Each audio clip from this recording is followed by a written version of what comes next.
नाज़रीन अस्सलाम वालेकुम। तहरीक इंसाफ पूरे पाकिस्तान से मैदान मार चुकी है। 150 से ज्यादा नशिस्तें जो है वो रात तक तहरीक इंसाफ ने जीत ली थी। बड़ा वन साइडेड मैच था और बड़े आराम से और हजारों वोटों की लीड से नाज़रीन जो है तहरीक इंसाफ ने ये मैदान और ये मार्का मार लिया था। रात 9 से 10 बजे तक की इतलात के मुताबिक तहरीक इंसाफ ने 150 नशिस्तें निकाल ली थी। इस हवाले से बैनुल अक़वामी मीडिया ने भी रिपोर्ट कर दिया था, पाकिस्तानी मीडिया ने भी रिपोर्ट कर दिया था, तुर्की के मीडिया ने भी ये खबरें लगाना शुरू कर दी थी कि इमरान खान की जो जमात है वो 150 से जायद नशिस्तें जो है वो निकाल चुकी है। और नाज़रीन पूरे आलमी मीडिया की इसके ऊपर नजर थी और रात तक की खबरों के मुताबिक रात 9 से 10 के दरमियान जो है तहरीक इंसाफ वाज़े मार्जिन के साथ जीतती हुई दिखाई दे रही थी। लेकिन रात 10 से ऑनवर्ड नाज़रीन नताइज आना रुक गए। कोई खबर मौसूल नहीं हो रही थी, कोई इतला मौसूल नहीं हो रही थी। इलेक्शन कमीशन के पोर्टल्स जो है वो चुप करके बैठे हुए थे। ईएमएस सिस्टम जैम हुआ पड़ा था।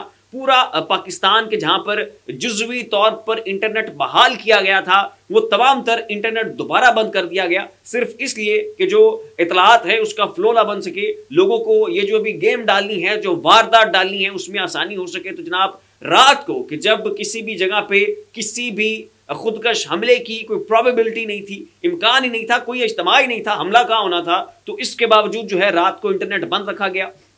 सिकंदर सुल्तान राजा साहब जनाब रात की तारीकी में एकदम गाड़ी पर सवार किसी नामालूम जगह पर किसी से मिलने जाते हैं और फिर जनाब रात के आखिरी पहर वो मिलकर वापस आते हैं। खामोशी होती है 4-5 घंटे की और उसके एक मरतबा फिर जनाब यकदम से जो है आप देखते हैं कि वो नून लीग के जिसके जीतने का दूर दूर तक कोई इम्कान नहीं था, मियां नवाज शरीफ जो कि अपने हलके की अपने घर की सीट हारते हुए दिखाई दे रहे थे, वो मानसेहरा की सीट जो है वो हार चुके थे। मरियम नवाज अपनी कौमी असम्बली की नशिस्त जो है वो हार चुकी थी और हर तरफ से बड़ी मुतजाद मालूमात मौसूल हो रही थी और बज़ाहिर यही था कि इस वक्त जनाब नून लीग का मुकम्मल तौर पर सफाया हो चुका है। क्योंकि गिनती की चंद सीटें जो है ये निकालने में कामयाब हुए हैं। नवाज शरीफ की विक्ट्री स्पीच तैयार थी, उसने विक्ट्री स्पीच देनी थी, लेकिन नाज़रीन एन मौके के ऊपर आके उनकी विक्ट्री स्पीच कैंसिल की गई और बड़े बदमजा से जो है वो नजर आए। और इस वक्त नाज़रीन अब जब सुबह हुई है रात 3 बजे के बाद से एकदम से नतायज बिल्कुल मुख्तलिफ हो चुके हैं। पूरी गेम की जो काया है वो पलट चुकी है।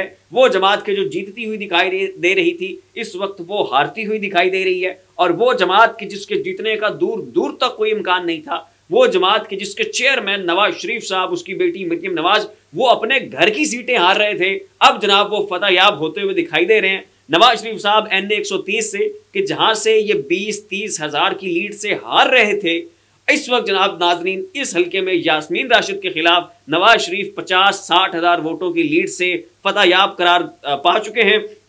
इसके साथ ही नाजरीन NA 159 से जहां पर मरियम नवाज शराफत अली के मुकाबले में थी, मैं शराफत अली, यहां पर मरियम नवाज एक वाज़े मार्जिन के साथ जो है वो हार रही थी। कल भी मैंने इस सीट के हवाले से आपको रिपोर्ट कर दिया था कि यहां से मैं शराफत अली जीत रहे हैं, बल्कि वाज़े लीड के साथ वो जीत चुके हैं। तो फिर उसके बाद वहां पर लाठीचार्ज हुआ, लोगों को मारा गया, पोलिंग स्टेशन का वक्त जो है वो पहले खत्म कर दिया गया और फिर लोगों को धक्के दे के मुंतशिर किया गया और जो वहां पर अमला था उसने जानबूझकर जो वोटिंग का अमल है उसको सुस्त रफ्तार किया ताकि कम से कम वोट कास्ट हो। और उसके बाद अब नाजरीन आपको एकदम से आप सोकर उठे हैं और पता चल रहा है कि जनाब महर शराफत अली हार चुके हैं। मरियम नवाज साहिबा जो है वो 20-24 हजार वोट लेकर जनाब लीड के साथ इस वक्त आगे जो है वो एक्सेल कर रही है। ठीक इसी तरह का मामला नाज़रीन और बहुत सारे हल्कों में हो चुका है। वो तहरीक इंसाफ के तमाम तर उम्मीदवार कि जो कि मार्जिन से जीत रहे थे वो इस वक्त एक भारी मार्जिन के साथ हारते हुए दिखाई दे रहे हैं। सब आपको रिपोर्ट करेंगे। फिर वक्त इतना ही। ऐसी मजीद अपडेट्स के लिए देखते रहिए ज़ाविया।